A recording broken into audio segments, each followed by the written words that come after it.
do this and you'll make $10,000, do this and you'll make $5,000. I did this and grew overnight and now I'm making 1 crore rupees.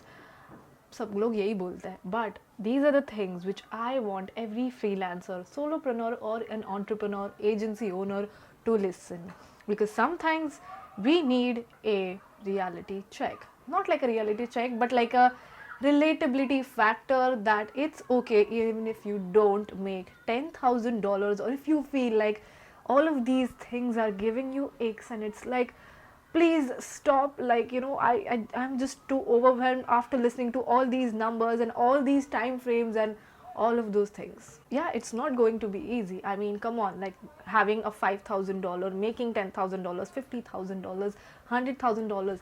Do you think it's gonna be easy? No, it's gonna take effort. It's gonna take hours, time. It's gonna take your blood, not like blood, but like, what I mean, like your skill set.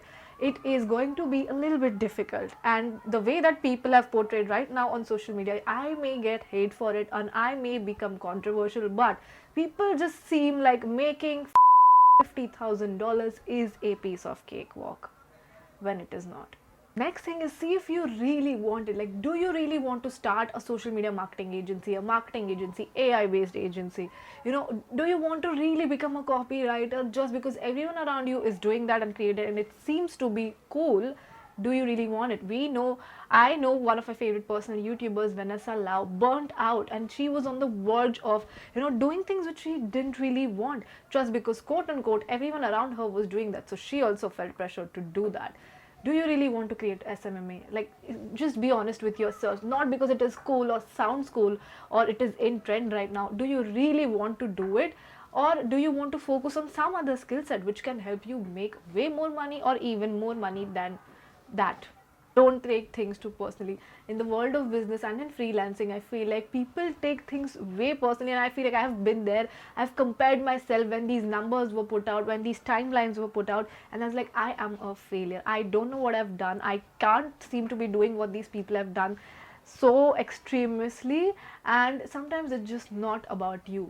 It's not, do not take it personally. You may never know their story and what all they have been through and how many years they have put into it, correct? So please don't take things personally. Never lower your standards just because someone else or some client expects something from you. You are not going to lower your standards. You are going to maintain it. You are going to have clear boundaries for what it is and what you can do, and not, give too much. Don't make your work your 100%. I've been there. I have, if you are told me 1 year ago or 2 years ago that, the Urvee in 2024 will prefer work-life balance and she would work way less than what she is probably 2 years ago, which was 12 hours a day, 10 hours a day, glued and constantly working. Even though she was in pain, her health was going down, she was still working. You don't need to do that. Your work is a part of you, not all of you. I was literally in physical pain and I still filmed 8 videos on that day, and that's the time I realized that I am at the deep end and I should stop this, because work is a part of me and not all of me. Go deep instead of wide. Let's just say today you want to make an agency, bring up an agency, make the best agency in the world. You're not just gonna do all the surface level things, this, that, 360-degree stuff, right? You're just gonna focus on one thing. So probably just go deeper. This is basically amazing for like beginners, freelancers who want to get into freelancing.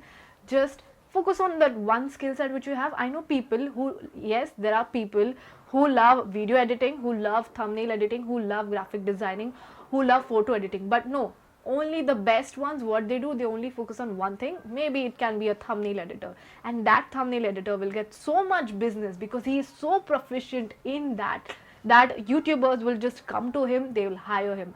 Similar with video editors. Okay, they might know how to edit, films and this and that and cinematic and all of that, but there are specific editors who are right now just for short form content, and they are making so much money because why? They're just focusing on one thing. They know सुबह उठ के सिर्फ short form videos ही edit करने हैं, सुबह उठ के सिर्फ YouTube videos edit करने हैं, सुबह उठ के सिर्फ thumbnail edit करने हैं. They are not focusing, oh आज ये thumbnail edit करना है, फिर ये YouTube video edit करना है, फिर इसका short form video edit करना है. No, they just know they take up work only for this one particular thing. So they go wide, they go deep instead of wide, and that's how you can establish yourself as a successful freelancer.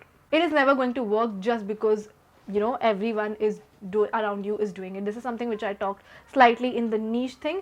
Make sure that just because you are doing it because 1000% you like it, 1000% you are skilled in that, just because okay, short form content is trending, so I'm gonna go ahead and take up short form editing when you don't even like editing. I remember I did that for a while, when I was like editing, short form editing was in trend, you can say, back in 2020.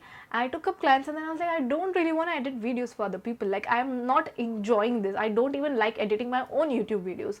So that's what I realized, and then I completely switched it off. And now I have short form video editors who actually do that for a living. It takes time to change the money mindset, especially if you come from a middle class family, just like I am. And what we have been taught throughout our childhood, you need to mold that, you need to change that beliefs and mindsets and systems, so that you know that okay, you know what, this is not the entirety of the money mindset. I can make changes, going from earning something to something very very bigger. It's going to take you shifts, it's going to bend your reality, and to accept that it's going to take work. So if you're a freelancer, entrepreneur, someone who's coming from that background, you might know what I am talking about and what we all have gone through. It's okay if you aren't hitting goals everywhere around me. Even all the YouTube videos, if you see right now on my homepage or even your homepage, people are like, how I made $1 million in this, how to do this, how to do that. Of course, all of these titles help people to understand the concepts way better,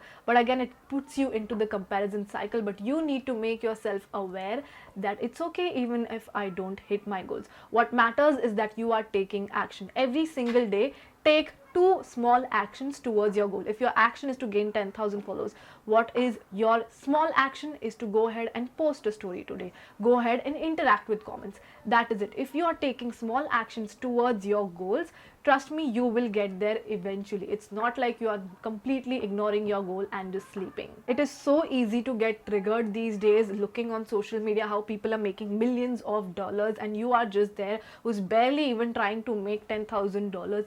It's fine. You can go ahead and detach from it. If you feel like your mental health is going insane from this, go ahead and detach from it. Instead, what you can do, you can read books or try out some strategies which can help you to make that money, and not think too much of the outer circumstances which are causing you the trigger. This is something which I dealt with, so I completely shut off myself from social media for a while. This was not right now, this was a few years ago. And then I gave myself the opportunity that okay, if I want to make this much money, what are the action steps which I'm going to take? And then I broke it down into these steps, and that's how I kind of tried to reach towards the goal of making that much money. Now of course, we are all humans, you're not gonna reach, probably not gonna reach that goal of making this much amount of money in the next like 1 week, but you will be better.